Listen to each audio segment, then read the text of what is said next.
Satu pertanyaan lagi. Silakan.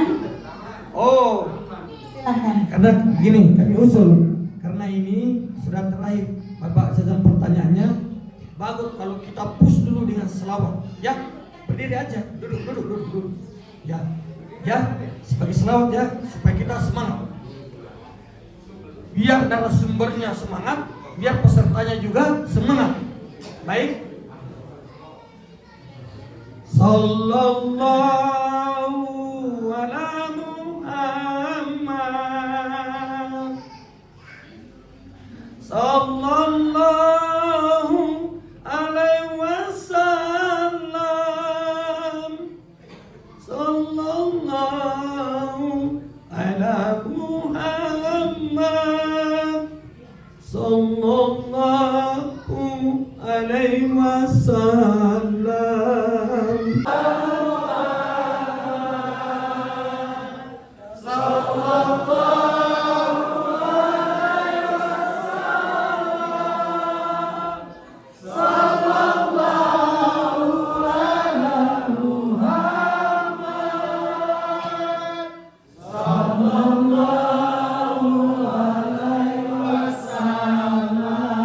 Oke, sudah langsung Bu ya. Mana tadi yang penanya? Silakan. Warahmatullahi wabarakatuh. Izin Alifah, perkenalkan nama kami Ramlan, berasal dari Kabupaten Kutai Timur, daerah Kecamatan Bengalon.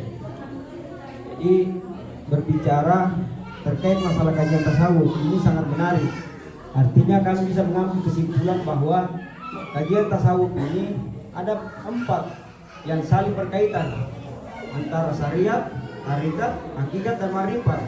Nah, kalau berbicara keempat hakikat, syariat, hakikat dan marifat ini berarti kami menganalogikan bahwa seperti kendaraan. Ketika kendaraan semega apapun, kalau tidak ada, misal tidak ada bannya satu atau tidak ada bensin, ini tidak bisa berfungsi. Jadi memang kajian tasawuf ini memang saling berkaitan erat dan tidak terpisahkan. Ini mungkin sekedar pengantar, kemudian masuk pada inti pertanyaan. Pertanyaan kami yang menarik di sini adalah ada hadits qudsi yang mengatakan bahwa semua yang keluar dari pembuangan itu adalah najis. Berbicara masalah najis berarti manusia semua tidak lepas dari pembuangan itu. Berarti seperti apa analoginya? Karena representatif daripada pertanyaan kami ini adalah ini sangat substansi dan objektif untuk dikaji lebih mendalam lagi. Karena berhubung dengan kaitan kegiatan kajian tasawuf ini. Itu. Terus yang kedua, kami pernah mendengar bahwa ada di sisi-sisi kajian-kajian tasawuf itu ada item materi yang mempelajari tentang penyatuan. Nah, penyatuan ini seperti apa yang dimaksud dengan penyatuan? Apakah penyatuan asal menyatu saja atau seperti apa? Ini perlu secara detail dan sistematis penjelasan penyatuan ini. Jangan sampai sudah kita menganggap sebagai penyatuan tetapi pada dasarnya itu belum masuk kategori penyatuan. Itu mungkin. Terus yang terakhir, di materi kajian tasawuf ini ada materi yang berbicara tentang latifah. Kalau tidak salah kami mengenal bahwa ada latifatul qulub.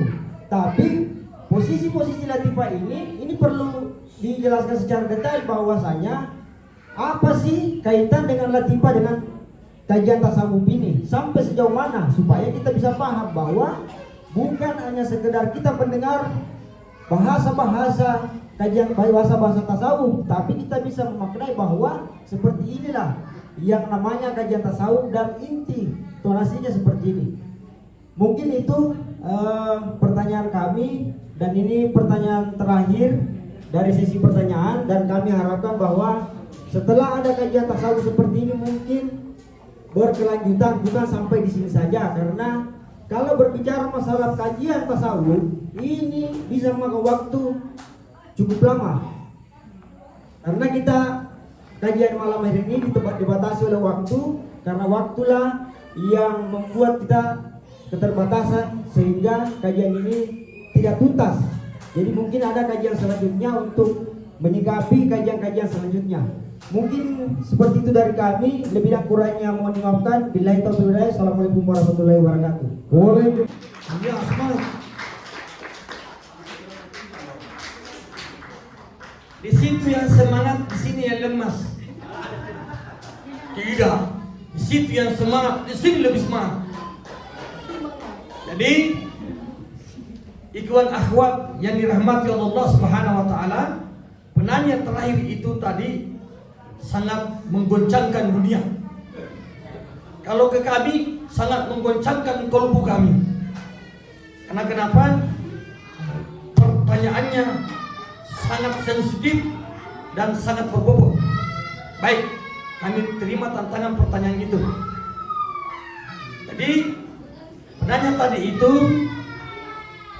dia mengangkat salah satu hadis. Nah betul, salah satu musyrik tarekat Tajul Halwati kadang menyampaikan hadis ini dan maknanya sangat dalam. Dia sampaikan kurang lebih seperti ini. Yang biasa juga kami mendengar beliau menyampaikan hadis ini. Kullu akhraja dubur wa askala fahuwa najasun. Wa kullu insana mawidan fahuwa najasun. Jadi semua yang keluar dari dubur dan kemaluan adalah najis. Dan setiap manusia itu dilahirkan maka dia adalah najis total. Ini butuh kajian secara akal dan butuh kajian secara hati. Apa maksud daripada hadis ini? Kami ada beberapa jawaban-jawaban kami dari awal itu nyerempet masalah ini. Tetapi dia menspesifik, mengkhususkan. Dalam promis atau janji seorang baik kepada Tuhannya, ada proses kenal makrifat di situ, kenal mengenal. Dalam proses kenal mengenal di situ, itu sudah sah. Si bayi sudah mengaku bahwa dia akan siap melaksanakan perintah Allah. Maka terjadi promis. Apa janjinya? Kata Allah, hai bayi, apakah kamu sanggup lagi mencariku di dunia? Sebagaimana kita saling mengenal di sini, sanggup ya Allah. Maka disedorkanlah si bayi ini untuk buat tanda tangan. Apa tanda tangannya kita? La haula wala quwata illa billah. Tidak ada daya dan upaya melainkan Allah. Paham baik? Paham kan? Kami juga tanda tangan. Fa'alun lima yurid. Sungguhnya yang menggerakkan semuanya termasuk kamu. Aku Allah yang menggerak kamu. Paham? Paham. Menerima. Salam. Keluarlah si bayi. Tetapi di pelajaran tarekat, terutama tajul, itu memberikan gambaran bahwa semua manusia yang lahir itu fitrahnya suci. Fitrahnya ya. Tetapi ada yang menjadi timbul, yang menggelitik kami setelah saudara penanya itu tadi, bahwa semua yang keluar dari dua pembuangan air besar dengan air kecil ini adalah najis total. Kalau dikaji secara rasional, ini dibenarkan. Karena kami juga paham bahwa tidak ada satu manusia pun selain daripada Nabi Adam dan Siti Hawa yang tidak keluar dari pembuangan salah satu lubang ini. Jadi kita tidak berbicara tentang bayi membawa dosa, karena dia tidak membawa dosa, tapi tempat jalannya bayi ini keluar. Itu yang dia maksud ayat ini. Berarti kalau begitu, dia ini mengatakan analisanya ujung kaki sampai ujung rambut bisa najis total. Iya, kalau memang rujukan dari sini. Makanya kita disuruh berguru mencari salah satu musik atau tarekat mutabarah, bagaimana sampai ayat ini kita bisa terlepas dari kenajisan. Ya, jadi saudara-saudara ikhwan akhwat yang rahmati Allah, silakan gunakan akal hati Anda untuk mencari. Ya kalau sudah didapat, ya disyukurilah, simpanlah baik-baik. Kalau yang belum, silahkan mencari bagaimana Anda bisa terlepas dari najis total ini. Bukan orangnya ya, tapi tempatnya kamu keluar.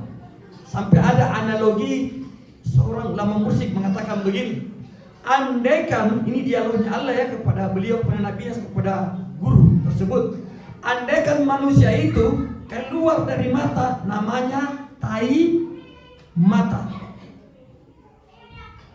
Seandainya kan ada juga tainya, tai mata. Seandainya manusia keluar dari hidung, itu namanya tai momo. Tetapi bahasa ya, kalau bahasa Kalimantan itu apa ya? Upil ya? Ya, itu ada semua namanya. Seandainya manusia keluar dari telinga, itu namanya apa, Bu Moderator? Conge, apakah? Hah? Nah, sorman kalau bahasa medisnya. Kalau kita disarap togeana, tuh. Terus seandainya kita keluar dari lubang membuang air besar disebut, tuh, maaf kalau kami katakan tai. Jadi Allah sudah menyiapkan semua lengkap dengan nama-namanya, bukan kita yang bikin. Manusia itu hanya diberikan akal, terus dia memproses sampai semua ada nama-namanya. Jadi kalau merujuk kepada pertanyaan tadi saudara itu memang betul, maka kita tidak bisa lepas. Harus kita mencari salah satu tarekat mutabarah untuk kita bisa lepas dari najis total ini. Kemudian pertanyaan keduanya adalah bagaimana kami berupaya? Mana penanyanya? Tolong diingatkan dulu. Yang kedua,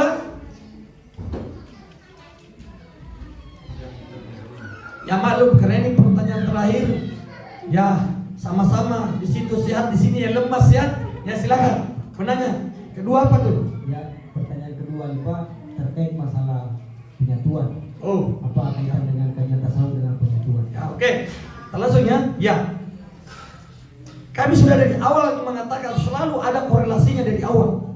Berbicara tentang penyatuan, kita harus lantang mengatakan dinul Islam, dinul tauhid.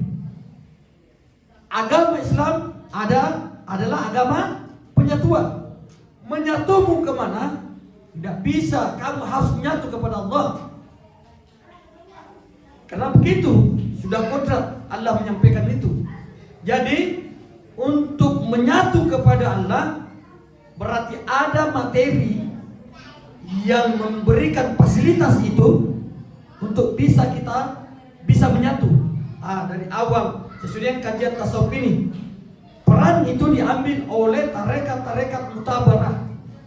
Jadi Bapak Ibu sekalian, kalau ada yang belum bertarekat, ya berdoa dan mudah-mudahan menjadi rahmat bahwa hanya tarekat yang mutabarah yang bisa mengantarkan, mengajari. Jadi mursyidnya akan mengajari bagaimana cara menyatu kepada Allah. Karena kami ini bukan mursyid, ya. Jadi kita juga dibatasi oleh waktu. Jadi bahasa penyatuan ini memang ada materi khusus yang membicarakan tentang penyatuan itu. Kalau bahasa analisa gula itu manis, kami memberikan analogi ya. Bagaimana ada 3 kelompok. Kelompok A hanya diberitahu bahwa gula itu manis. Ini ada sebentar keterkaitan dengan penyatuan ya. Ilmunya hanya sampai diyakin bahwa orang beritahu bahwa gula itu manis. Saat dia sudah punya paham bahwa gula itu manis karena diberitahu, belum ada ilmu yang diyakini, hanya mendapat informasi bahwa gula manis. Begitu ada 100 orang mendatangi dia bahwa gula diralat, ternyata gula itu pahit, maka orang yang punya akidah ini tadi bisa goyah. Tadi itu 1 orang mengatakan gula itu manis. Ini 100 orang mengatakan gula itu pahit. Akhirnya berubah dia punya akidah. Memang ternyata gula itu pahit. Apa yang membuat seperti ini? Karena dia tidak mampu mengetahui bagaimana caranya menyatu kepada Sang Pencipta. Sesuai dengan hadis tadi, dinul Islam, dinul tauhid. Agama Islam adalah agama penyatuan. Maka pelajaran agama ini adalah pelajaran batiniah, pelajaran tasawuf, pelajaran tarikat, pelajaran sir, pelajaran tidak umum. Tetapi ada memang tempat atau wadahnya untuk kita berguru. Penyampaian kami harus asalkan tempat tarekat yang kamu tempati berguru ini adalah tarekat yang mutabarah. Ada jelas nomor silsilahnya, nyambung sampai kepada baginda Rasulullah dan kepada Rabbi Sallallahu. Jadi orang yang tidak belajar tarekat atau tarekat mutabarah atau ilmu tasawuf, pastikan dia akan tidak pernah tahu bagaimana caranya menyatu. Nah, itu yang saya bilang tadi, seperti gula, dia hanya mengenal disampaikan gula itu manis. Begitu banyak orang berubah akidahnya, langsung berpikir gula itu pahit. Kemudian contoh yang kedua, kelompok B ini dia sudah lihat bentuknya gula dan dia juga diinformasikan bahwa gula itu manis. Jadi ini kelompok 2 ini masih ada harapan daripada kelompok yang pertama. Kalau kelompok 2 ini sudah melihat bentuknya gula, oh gula ini berbentuk kristal putih, tapi dia belum merasakan manis. Sehingga kelompok 2 ini dikategorikan kalau bicara akidah ilmu yakin. Sudah ada ilmu yang dia yakini. Dia sudah lihat bentuknya gula, tapi belum merasakan manisnya gula. Kemudian yang kelompok terakhir yang ketiga ini adalah yang dikatakan dia sudah tahu bahwa gula itu manis, bukan hanya informasi, tapi dia lihat bentuknya, kemudian dia ambil gulanya, dia aduk dengan air hangat, dia cair, baru dia rasakan, dia minum. Memang gula itu manis. Dia tidak berteori, dia memang praktek bahwa gula itu manis. Orang yang seperti ini akidahnya ainul yakin. Dia sudah ada ilmu yang dia yakini, sudah dia melihat bentuknya gula dan dia sudah merasakan manisnya gula. Beda yang pertama dengan yang kedua. Jadi kami ingin mengatakan kepada penanya dan saudara-saudara ikhwan akhwat yang dirahmati Allah, untuk kita bisa pandai menyatu sesuai dengan arahan hadis itu tadi, maka tidak ada jalan lain. Harus kamu berguru, harus kamu masuk salah satu tarekat mutabarah. Salah satu tarekat mutabarah itu adalah tarekat Tajul Halwati Sayyid Kuat. Di situ kita diajari bagaimana kita menyatu dengan mengikuti SOP, standar materi-materi yang sudah diajarkan oleh muslim. Itu ya Pak penanya. Dan yang ketiga, bagaimana tentang latifah-latifah itu? Latifah-latifah ini memang bahagian-bahagian dari tasawuf, tarekat, pelaku tarekat itu objeknya orangnya, kemudian orangnya ini yang akan memproses materi itu. Jadi dia sudah sampai ke tingkat materi. Jadi memang di hampir seluruh umum orang yang belajar di dunia tarekat membahas tentang latifah. Latifah itu kami ingin mengatakan begini. Betapa banyak orang membangun kerajaan sholat Idul Fitri, Idul Adha, rakaat pertama takbirnya 7, di rakaat kedua takbirnya 5. Idul Fitri dan Idul Adha seperti itu kan? Oke. Tetapi kalau kita tidak belajar salah satu tarekat mutahabarah yang sambungannya mursyid sampai kepada baginda Rasulullah, maka kamu tidak akan mengerti apa yang dimaksud dengan latifah itu. Kami ambil materi salah satu tarekat mutahabarah, Tajul mengajarkan seperti ini. pengertian di sholat Idul Fitri, rakaat pertama 7 takbir, di rakaat kedua 5 takbir. Di rakaat pertama ini ada yang menjadi sir dalam materi pelajaran tarekat tajwid itu, yang mana 7 takbir itu menggambarkan pada dalam dirinya 7 latifah. 1. Latifatul qulub, latifatul ruh, latifatul sirri, latifatul kahfi, latifatul ahba, latifatul nafsul natika, di atas pusat dan seluruhnya, latifatul kullu jasad. Jadi saat orang membuat takbir di Idul Fitri, Allahu Akbar, ini takbiratul ihram, belum masuk dalam kategori 7 takbir. Langsung disambung subhanallahi walhamdulillahi wala ilaha illallah Allahu Akbar. Kemanakan ini tasbihmu? Latifatul qulub, pertama 2 jari di susu kiri. Sini yang dimaksud mensucikan. Apa isinya latifatul qulub ini? Jadi ada kulitnya, ada isinya. Isinya adalah, kalau di Idul Adha, karena Idul Fitri ini ibarat suami, Idul Adha ini ibarat istri. Pasangan yang tidak bisa berpisah. Kalau engkau mentakbirkan latifatul 7 latifah di takbir pertama di Idul Fitri, latifatul qulub yang kami sebut tadi ada 7, maka di Idul Adha takbir pertama juga 7 latifah. Tapi isinya, apa isinya? Ahad, wahdah, wahdiniyatu, alam arwah, alam misal, alam ijam, alam izam. Jadi kami tidak mengatakan bahwa saudara-saudara yang membangun kerajaan Idul Fitri, Idul Adha itu dia punya hak. Tetapi orang-orang yang bermain di dunia tarekat tasawuf, dia mengerti apa makna membuat takbir itu. Di 7 latifah tadi. Kemudian di urutan kedua, rakaat kedua 5 takbir. Di Idul Fitri itu apa 5 takbir itu? Itulah panca indera. Mata, telinga, hidung, mulut dengan badan. Jadi 7 takbir, 7 latifah dalam diri di Idul Fitri. Rakaat kedua 5 panca indera. Apa fungsinya ini? Untuk disucikan. Maka dibaca Allahu Akbar, subhanallahi walhamdulillahi wala ilaha illallah Allahu Akbar.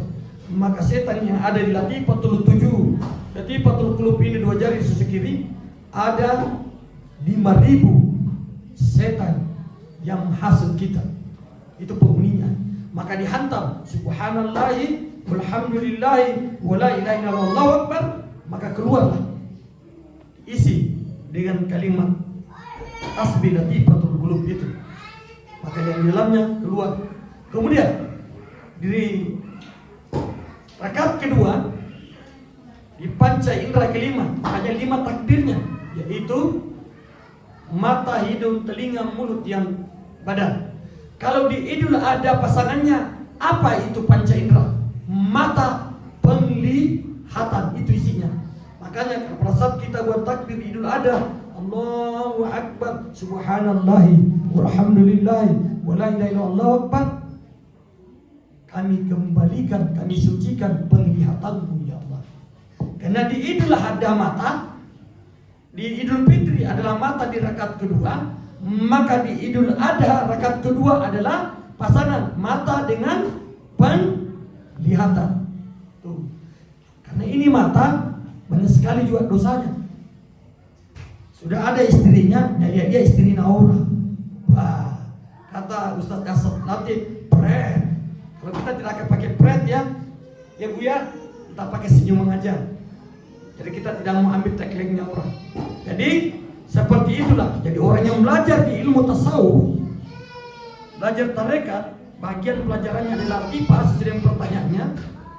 Dia mengerti apa yang dia laksanakan. Seperti tadi pertanyaannya, salah satu buat takbir 7, rakaat pertama 7 latifah, dan rakaat kedua 5, itulah pancaindera. Mungkin itu yang bisa kami bahas lagi ya. Perambilnya satu ketika pertemuan berikutnya kita akan bahas bagaimana itu nafsu, bagaimana itu amarah, bagaimana itu nyawa, dan seterusnya dan seterusnya. Mungkin itu yang bisa kami sampaikan sebelum kami serahkan kepada protokol moderator. Mungkin kami ingin menyampaikan bahwa dalam penyampaian kami tadi dari awal, dalam ilmu ma'rifat, al-ma'rifatul ingkar, ma'rifat itu adalah pengingkaran, al-ilmul juhul. Jadi ilmu itu adalah kebodohan. Maksudnya dari penyampaian tadi kami itu hanya Allah yang bisa memberikan kekuatan sampai kami bisa menjawab. Kami adalah manusia yang lemah dan bodoh. Kesempurnaan selalu datang kepada Allah. Kesalahan dan kekurangan selalu ada pada diri kami, mungkin juga pada diri kita semua. Jadi apa yang kami sampaikan memang tidak bisa terpuaskan. Jadi mudah-mudahan kita dirahmati oleh Allah, dan pertemuan berikutnya dan bisa kita lagi kaji tema dalam bentuk yang lain. Mungkin ini yang bisa kami sampaikan. Mudah-mudahan kita mendapatkan rahmat dan hidayahnya. Assalamualaikum warahmatullahi wabarakatuh. Waalaikumsalam warahmatullahi wabarakatuh. Thank you very much for our Halifas. That is wonderful content, I think, yes? Yes.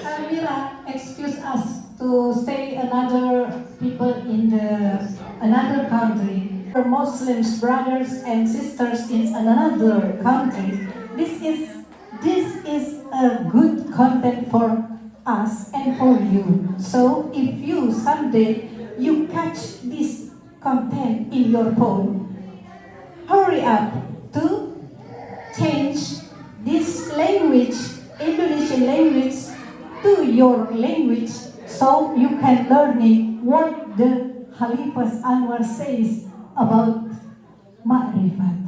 So that is use our life in this world and in the akhirat zaman. Thank you very much for all people in this room. Assalamualaikum warahmatullahi wabarakatuh.